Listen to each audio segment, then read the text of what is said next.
प्रिय विद्यार्थियों, BA part second Hindi साहित्य सेकंड के पेपर में मैं अरविंद सिंह चौहान आपका स्वागत करता हूं। इससे पूर्व हम सूफी काव्य धारा के 3 भाग कर चुके हैं। सूफी काव्य धारा अर्थात प्रेमाश्वरी, अर्थात प्रेम मार्गी, अर्थात प्रेमाख्यान, अर्थात रोमांटिक काव्य धारा रही है। हमने इससे पूर्व की क्लासों में सूफी काव्य धारा के विभिन्न नामकरण, प्रसिद्ध नामकरण, समय सीमा, सूफी शब्द से तात्पर्य, सूफी काव्य धारा की विशेषताओं के बारे में देखा।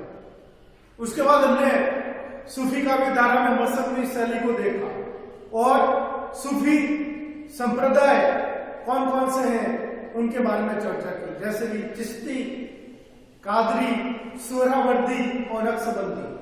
और भारत में चिश्ती संप्रदाय प्रमुख रहा। उसके बाद हमने साधक की 4 अवस्थाएं देखी, शरीयत, तरीकत, हकीकत और मारिफत। और उसके उपरांत हम सूफी काव्य धारा के प्रमुख कवि और उनके काव्य के बारे में चर्चा कर चुके हैं। आज हम मलिक मोहम्मद जैसी के बारे में बात करते हैं, जो सूफी काव्य धारा के प्रमुख प्रतिनिधि और बहुत ही ज्यादा प्रभावशाली कवि रहे हैं। कबीर, जायसी, सूर, तुलसी, इन चारों ने मिलकर भक्ति काल को स्वनिर्मित बना दिया था।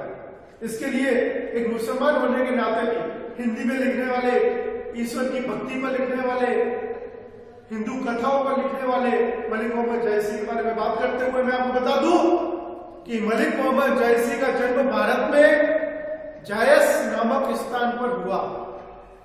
ये जायस उत्तर प्रदेश में अमेठी के आसपास का इलाका है, क्योंकि अपने जन्म स्थान के पास ही अमेठी में मलिक मोहम्मद जायसी ने अपने जीवन की युवावस्था और जीवन के अंतिम दिन वृद्धावस्था को जिया था। इनका जन्म होता है 1492 ईस्वी के अंदर।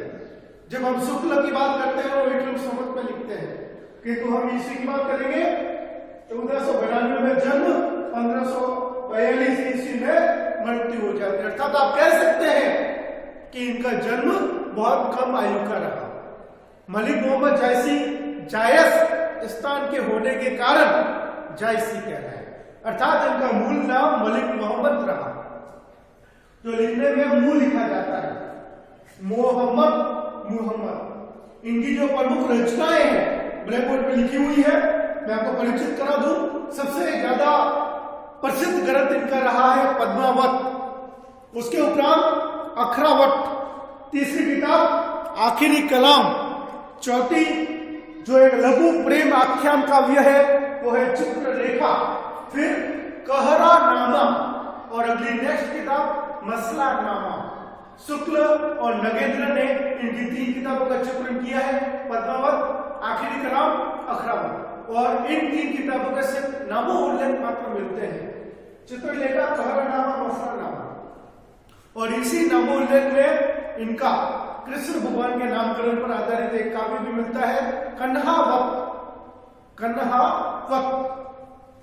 अब हम देखते हैं पद्मावत के बारे में, किंतु पद्मावत पढ़ने से पूर्व हम इनकी रचनाओं को पूर्ण कर लेते हैं। जैसे कि हम इनकी किताबों के नाम याद रख लेंगे और इनकी जो मुख्य किताबें रही हैं 3, उसमें से 2 किताबें पूरी कर लेते हैं। पहली किताब का नाम लेते हैं अखरावट। अखरावट में वर्णमाला के प्रत्येक वर्ण को लेकर सैद्धांतिक दार्शनिक मतों का विश्लेषण, चर्चा की गई है। वर्णमाला के प्रत्येक वर्ण को लेकर अलग अलग तरह की दार्शनिक मान्यताएं अखरावट में लिखी गई है। यह मूलतः फारसी भाषा का ग्रंथ रहा और चौपाई छंद में रहा। फिर बात करते हैं आखिरी कलाम की। जैसे कि नाम से पता चलता है आखिरी कलाम, इसमें रोजे कयामत अर्थात प्रलय के दिन का वर्णन है। और यह काव्य बाबर के समय लिखा गया। मलिक मोहम्मद जैसी बाबर से प्रभावित है और इस काव्य में बाबर की प्रशंसा भी करते हैं। यह भी मूलतः फारसी शैली पर आधारित रहा। मलिक मोहम्मद जैसी फारसी भाषा से बहुत ज्यादा प्रभावित थे, उसके प्रकांड विद्वान थे, इसके लिए इनका पद्मावत, अखरावत, आखिरी कलाम की जो मूल प्रतियां मिलती है वो फारसी भाषा में मिलती है। अब हम बात करते हैं इनके मुख्य काव्य पद्मावत के बारे में, जिसको इस क्लास में हम इसकी मुख्य मुख्य बातें समझेंगे और इसकी अगली क्लास में, नेक्स्ट क्लास में हम पद्मावत की पूरी कहानी को बहुत ही संक्षिप्त समय के अंदर पढ़ने की कोशिश करेंगे। मालूम करते हैं पद्मावत। पद्मावत जैसे नाम से पता चल जाता है, एक हिंदू रानी पद्मिनी के ऊपर आधारित रहा। सूफी काव्य धारा की विशेषता है कि नायिका के ऊपर, नायिका के नामकरण पर आधारित काव्य का नामकरण होता है, जैसे कि पद्मावती नायिका नामकरण पद्मावत। अब हम बात करते हैं पद्मावत के रचना काल की। 1520 या 1521 ईस्वी से लेकर 1540 ईस्वी तक यह काव्य लिखा गया। अब आप सोचेंगे कि इतना लंबा समय कैसे लिखा गया और इसका एक समय क्या कहा जाएगा। पद्मावत का जो रचना का संपूर्ण का समय है वो है 1540 ईस्वी। 1540 ईस्वी के अंदर पद्मावत संपूर्ण रूप से लिखा गया, लेकिन 1520 या 21 में पद्मावत लिखना प्रारंभ किया गया था और इसको संपूर्ण होने में 19 या 20 वर्ष की अवधि लगी है। पद्मावत का प्रकाशन वर्ष या रचनाकार पूछा जाए 1540 होगा, लेकिन पद्मावत का प्रारंभ 1520 से हुआ और 1540 में समापन होता है। आगे बढ़ते हैं। आचार्य रामचंद्र शुक्ल ने पद्मावत को हिंदी साहित्य का प्रथम बड़ा महाकाव्य घोषित किया है। हिंदी साहित्य का प्रथम बड़ा महाकाव्य। शुक्ल यही नहीं रुकते, वो पद्मावत की प्रशंसा करते हुए उसको रामचरितमानस के समकक्ष बताते हुए ये भी कहते हैं कि पद्मावत भक्ति काल का वेद वाक्य रहा है। भक्ति काल का वेद वाक्य रहा है और ये भी कहते हैं कि जायसी की अक्षय कीर्ति का आधार पद्मावत ग्रंथ रहा है। ये तीनों कोटेशन आचार्य रामचंद्र शुक्ल के हैं कि जैसे कि अक्षय कीर्ति का आधार पद्मावत है, शुक्ल ने कहा। भक्ति काल का वेद वाक्य पद्मावत को शुक्ल ने बताया और हिंदी साहित्य का प्रथम बड़ा महाकाव्य पद्मावत को आचार्य रामचंद्र शुक्ल कहते हैं। इस पूरे पद्मावत में 57 सर्ग अथवा खंड है। सर्ग जब प्रबंध काव्य महाकाव्य लिखा जाता है तो उसके जो विभाजन होते हैं उन्हें सर्ग कहा जाता है। पद्मावत 57 सर्गों में है और इसका एक सर्ग जिसे नागमती वियोग खंड कहते हैं, हिंदी साहित्य की अमूल्य निधि है। ये उद्धरण भी आचार्य रामचंद्र शुक्ल ने दिया।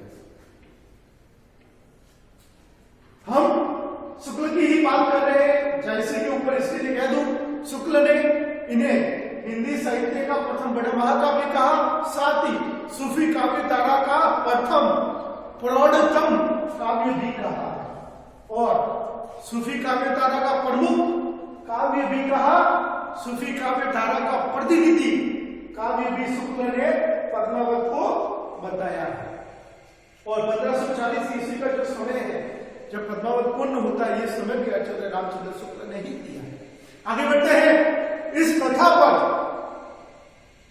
रत्नशेखर कथा जो प्राकृत भाषा में लिखी गई है उसका प्रभाव मिलता है। अब यहाँ पर कुछ विवादित स्थिति आ जाती है, क्योंकि शुक्ल जहां पर सूफी काव्य धारा को फारसी शैली से प्रभावित मानते हैं, वहीं नगेंद्र, गणपति चंद्रगुप्त, डॉक्टर हजारी प्रसाद द्विवेदी सूफी काव्य धारा पर फारसी का प्रभाव स्वीकार करने के उपरांत भी भारतीय प्रेम आख्यान परंपरा की परिणति सूफी काव्यों को मानते हैं। और इसीलिए नगेंद्र अपनी हिंदी साहित्य का इतिहास पुस्तक में कहते हैं कि पद्मावत का जो कथा स्रोत है, पद्मावत की जो कहानी मलिक मोहम्मद जायसी ने लिखी है, वो रत्नशेखर कथा जो प्राकृत भाषा में लिखी है वहां से ली गई है। आगे बढ़ते हैं। शुक्ल ने सूफी काव्य धारा का जो प्रसिद्ध और प्रमुख अलंकार रहा समासोक्ति अलंकार, उसको देखकर संपूर्ण सूफी काव्य धारा में जो अलंकार रहा था समासोक्ति, उसको देखकर पद्मावत काव्य को भी समासोक्ति काव्य कह दिया। लेकिन नगेंद्र इसका विरोध करते हुए कहते हैं कि पद्मावत समासोक्ति काव्य नहीं है, वरन पद्मावत एक रूपक काव्य है, तथा साथ ही ये बात भी करते हैं कि पद्मावत रोमांचक काव्य है। और इसके अंदर एक शब्द हम डालते हैं, नगेंद्र रूपक काव्य कहते हैं, रोमांच पैदा करने वाला रोमांच काव्य कहते हैं। साथ ही वो इसको महाकाव्य कहने से कतराते हैं, वो इसको कहते हैं कथा काव्य। कथा काव्य और महाकाव्य में मूलभूत नियमों को लेकर अंतर होता है।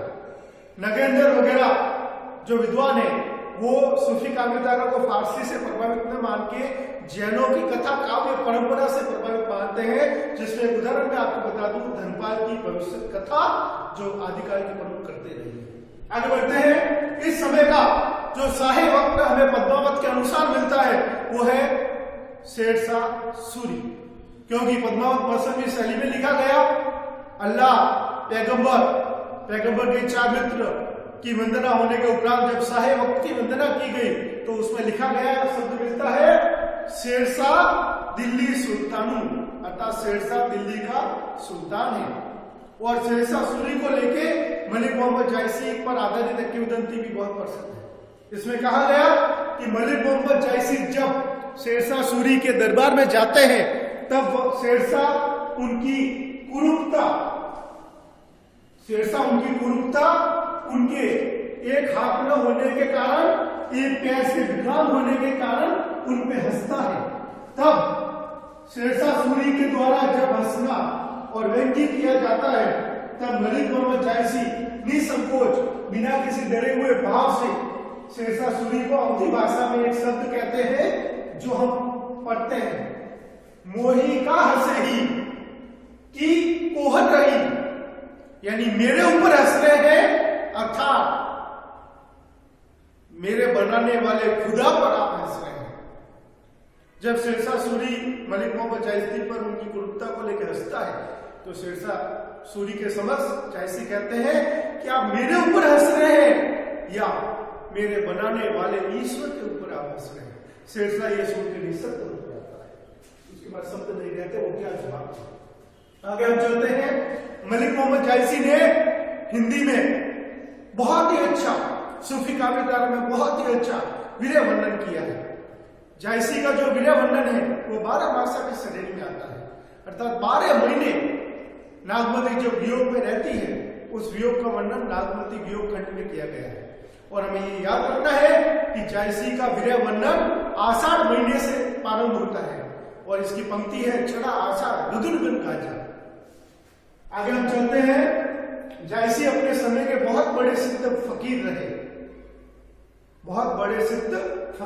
अर्थात वो सूफी काव्यधारा के कवि तो है लेकिन खुद सूफी कवि हैं, अर्थात खुद सूफी रहे हैं और सिद्ध फकीरों के श्रेणी में गिने जाते हैं। इनको फारसी, अरबी और हिंदी का बड़ा प्रखंड विद्वान का ज्ञान था। इन तीनों भाषाओं के ऊपर इनको महारत हासिल थी। और जब हम पद्मावत के बारे में देखेंगे, पद्मावत के दोहा चौपाई छंदों में जो लिखित छंद अलंकारों का प्रयोग, रसों का प्रयोग देखेंगे, तब हम अंतिम में ये कह सकते हैं कि मलिक मोहम्मद जायसी हिंदी के बहुत ही प्रसिद्ध और वाकई में प्रभावशाली कवि रहे हैं। अगली क्लास में हम पद्मावत काव्य के बारे में बात करेंगे, जिसमें हम पद्मावत की पूरी कहानी को, उसमें कौन कौन से रसों का प्रयोग है, कौन कौन से छंदों का प्रयोग है, वह रूपक काव्य है और प्रतीक काव्य की श्रेणी में आता है। रामचंद्र शुक्ल ने पद्मावत के अंतिम में जो चौपाई दी गई है उसको किस रूप में लिया है और जायसी उसे किस रूप में कहना चाहते थे, उसके बारे में चर्चा करेंगे। अगली क्लास में मिलते हैं सूफी काव्यधारा के भाग 5 में।